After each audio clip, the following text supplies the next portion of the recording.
बिस्मिल्लाहिर्रहमानिर्रहीम अस्सलाम वालेकुम नाजरीन, आप यूट्यूब चैनल देख रहे हैं। मैं हूं आपका होस्ट सैयद मोहम्मद सईद। नाजरीन, आज अदलिया की तारीख का जी बड़ा इंपॉर्टेंट तरीन दिन था और पिछले कुछ दिनों के अंदर जिस तरह रिजर्व सीट्स फैसला आया, जजेस ट्रांसफर केस का फैसला है, उसमें तो अदलिया ने बिल्कुल मायूस किया और अफसोसनाक तौर पे जिस तरह जो सिस्टम चाहता था वो उन्होंने करवा लिया गया। और आज भी कुछ ऐसा ही हुआ है जो कि आपकी तवक्कुआत के ऐन मुताबिक था। ठीक है जी, कोई ऐसी चीज आउट ऑफ द ब्लू नहीं हुई।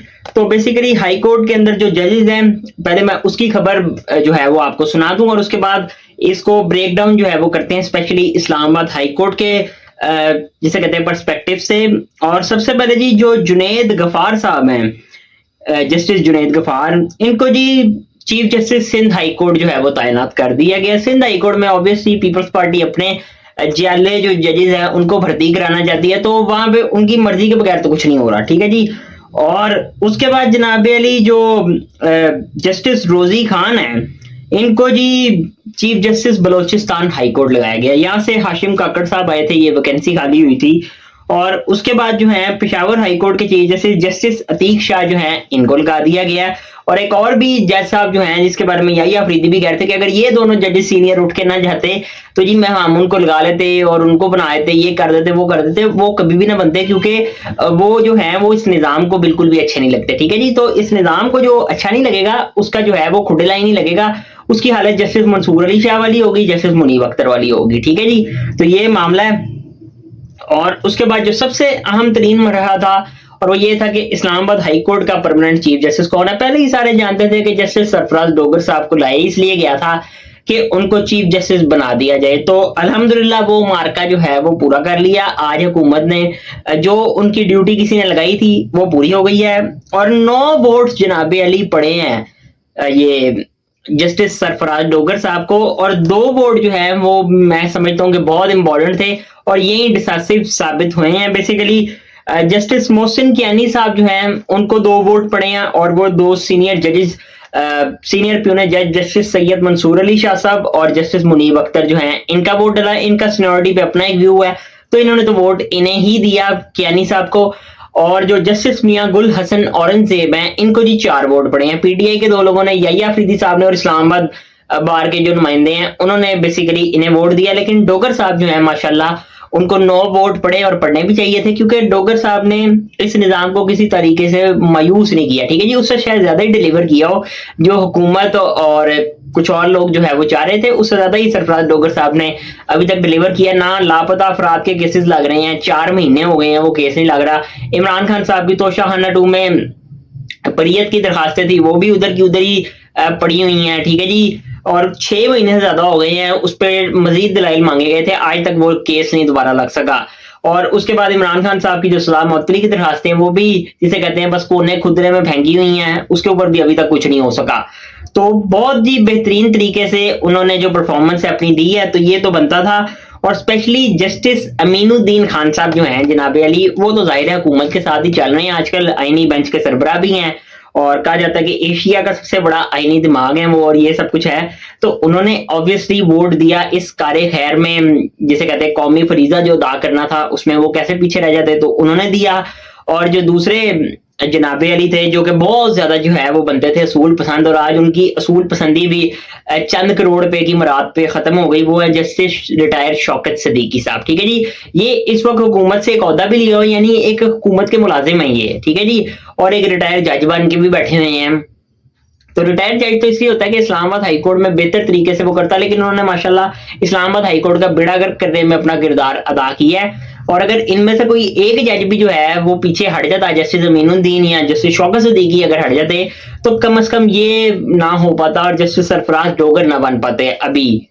और जाहिर मामला आगे जाना था, लेकिन जो जस्टिस शौकत सिद्दीकी हैं वो तो जी बहुत ही एक्सपोज होकर रह गए हैं।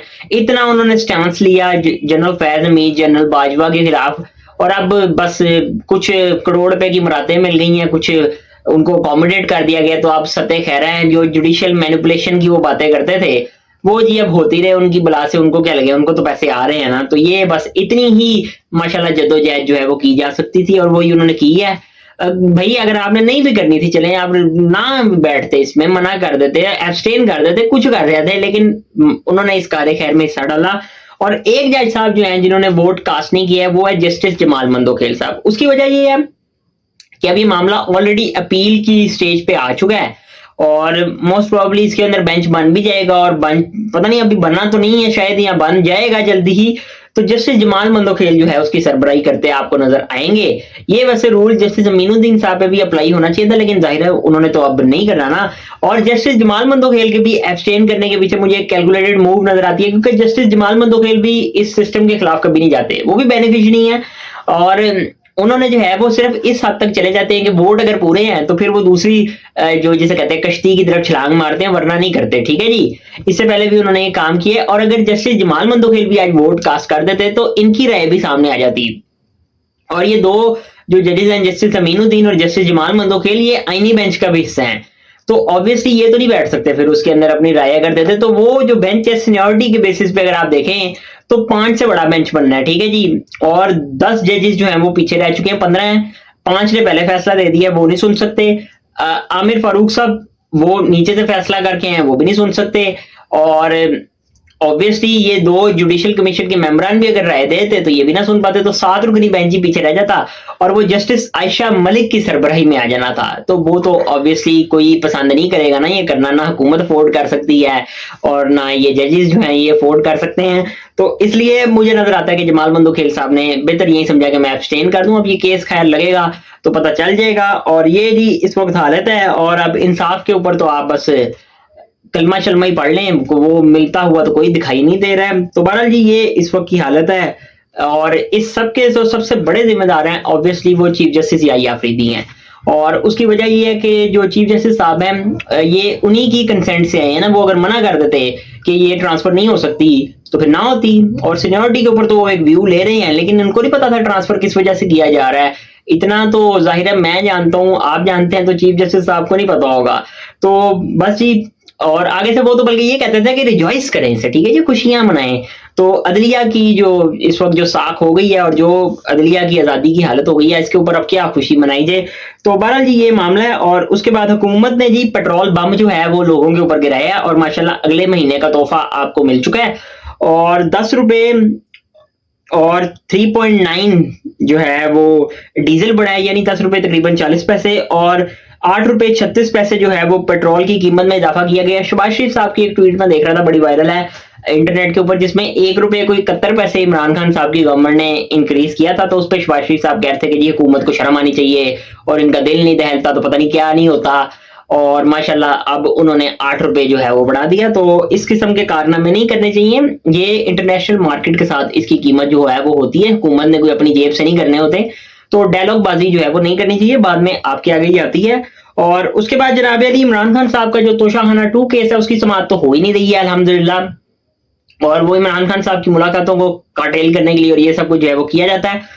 तो जज साहब जो है वो दस्तयाब नहीं थे, उनकी अदम दस्तयाबी के ऊपर केस जो है वो अर्जेंट हो गया है, और 17 को अब दोबारा इसकी समाअत जो है वो होगी। उसके बाद एक अहम तरीन खबर है कि chief justice Lahore high court justice Aalia Neelum के खिलाफ जी 300 वकलाएं, उन्होंने जी सुप्रीम जुडिशियल काउंसिल में एक कंप्लेन जो है वो दायर कर दी है। और ये बड़ी संजीदा बात है कि 300 वकला ने, ठीक है जी।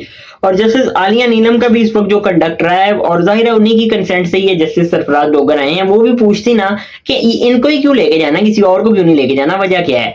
लेकिन जाहिर है वो वजह अभी कल को सामने जो है वो आ गई, और इनका किरदार भी जो है वो बहुत ज्यादा हुकूमत इनसे कंफर्टेबल है। तो जो वकला है ऑब्वियसली ये कोई दूसरी साइड के ही होंगे, या कोई आजाद सोच जो है वो रखते होंगे, वरना अगर हुकूमत के साथ ही चलने वाले वकला हों तो फिर वो तो डीएचए के प्लॉट्स ले रहे हों, और वरना तो उन्होंने ये काम नहीं करना ना। और उसके बाद जनाब अली इमरान खान साहब से जी आज मुलाकात का दिन था, और उनकी 2 बहनों की मुलाकात हुई है, माइनस अलीमा खान साहबा।